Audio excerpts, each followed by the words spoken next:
રાજ્યના મોટાભાગના જિલ્લાઓમાં મેઘરાજાએ જમાવટ કરતા વાતાવરણમાં ઠંડક પ્રસરી છે અને ખેડૂતોમાં ખુશી જોવા મળી રહી છે.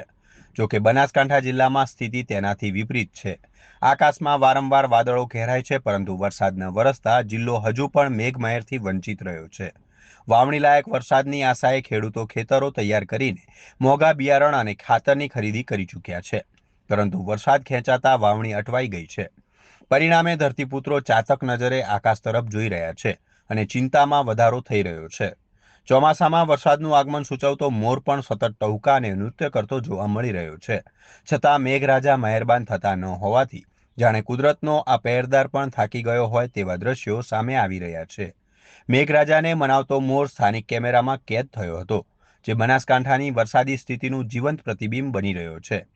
હવે સમગ્ર બનાસકાંઠાવાસીઓ અને ખેડૂતોને એક જ પ્રાર્થના છે કે મેઘરાજા વહેલી તકે મહેરબાન થાય અને સૂકી ધરતી પર અમૃતધારા વરસાવી ખેડૂતોના ચહેરા પર ફરી ખુશી લાવે.